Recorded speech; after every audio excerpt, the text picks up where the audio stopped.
We want you to plan for success. Welcome to Planning Matters Radio. Peter, it's very good to see you. Today we were talking about 2 pros and 2 cons of target date funds. Target date funds are a very popular option for passive investors, but it is important to know those pros and cons. So what is a target date fund?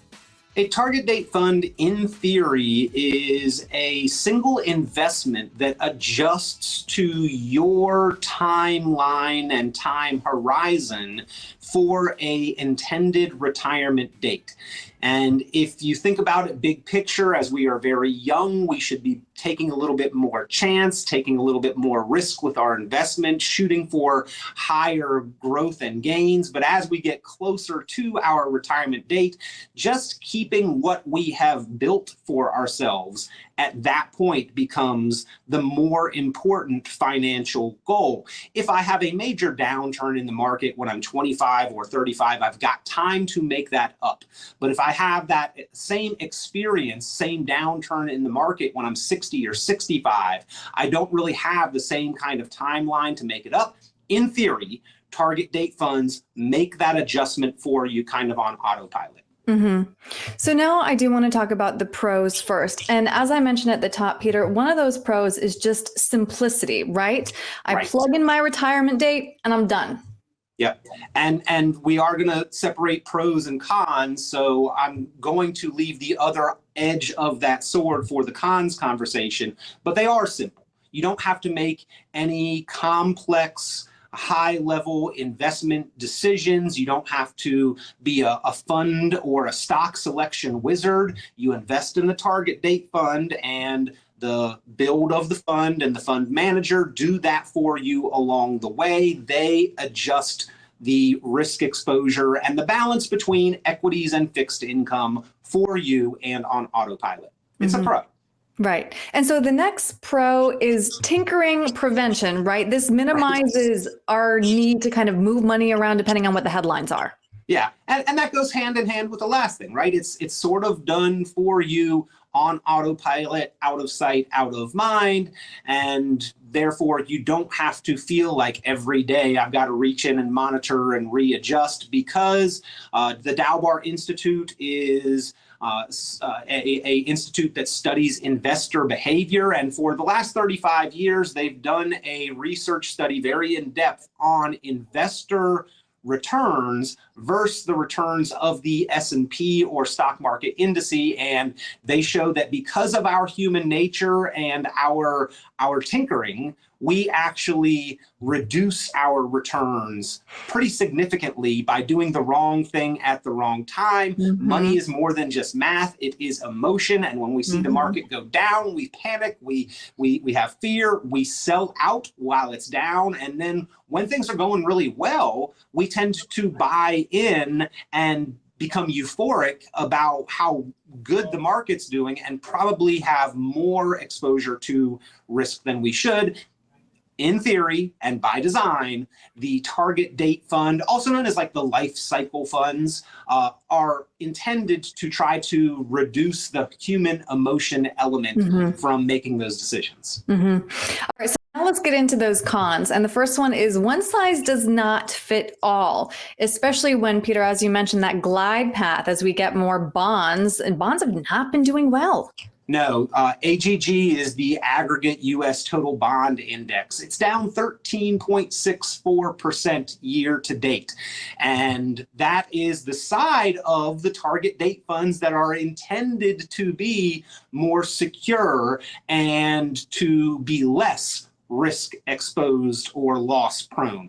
So forgive the automobile analogy here, but we all love cruise control, right? It's a fantastic thing. It keeps us going our desired speed. But what if the speed limit changes, right? Cruise control doesn't adjust when the speed limit drops or increases. So let's say that we were on a regular road at 45 and set the cruise control and then merged onto the freeway.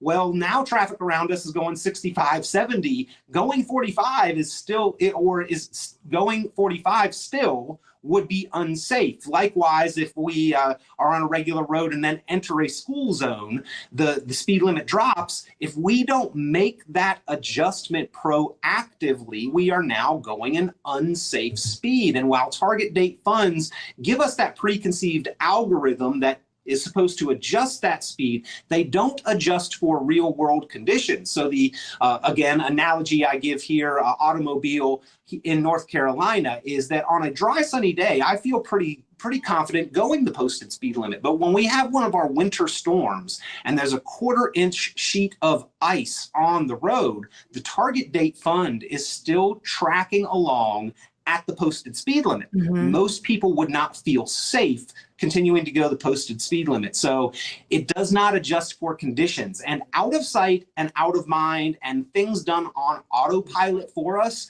again, a pro on one hand, but if it's so out of sight and out of mind and autopilot that we don't remember to proactively make adjustments when necessary, then it can actually be a con. That's the other edge of that sword, or the other side of that coin that I was talking about, where yes, this is a good thing, it's a benefit on one hand, but it's also potentially dangerous if we don't make those adjustments proactively or forget to pay attention at all. I really like that analogy. That does help make sense of all this. And the last con that we wanted to get to was not seeing the whole picture. As we mentioned, this really just relies on one variable, which is your expected retirement date. Right. And the world around us changes. Our own life conditions and situation change and evolve over time.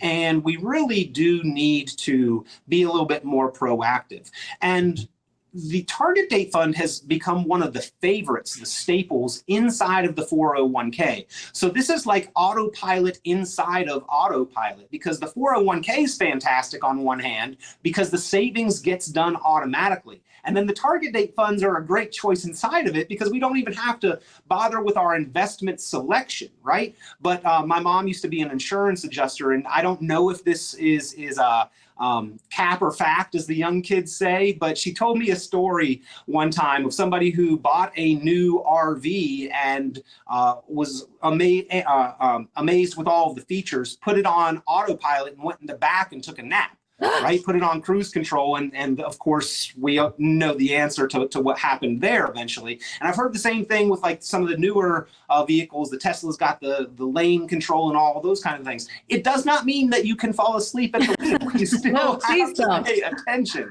right? Yeah. And unfortunately, that's what the autopilot within the autopilot of the savings done automatically for you in the 401k, and then the investment selections being the target date or life cycle funds. It really reminds me of, and forgive all of the automobile references, but I think they're apropos because we all enjoy our automobiles. It gets us there a lot quicker, but we all have to admit they are more dangerous than getting there on foot, right? So we've got to make those adjustments. And if I know that getting to a certain place takes me a certain amount of time and I need to get there sooner, I can speed up. I could go above the posted speed limit, but I'm running additional risks of getting into an accident or running into an employee of the state that may not like that I was going so fast. It's not a tired analogy when it helps me understand what's going on here, Peter. I like it a lot. This was great. If somebody does want to talk this through, though, with you, what's the best way to reach you? Yeah, give us a call, 919-300-5886, 919-300-5886, or you can email me, peter@richonplanning.com, and of course the website's the same, richonplanning.com, looks like richonplanning.com. All right, Peter, thank you. Always a pleasure, thank you. This has been Planning Matters Radio.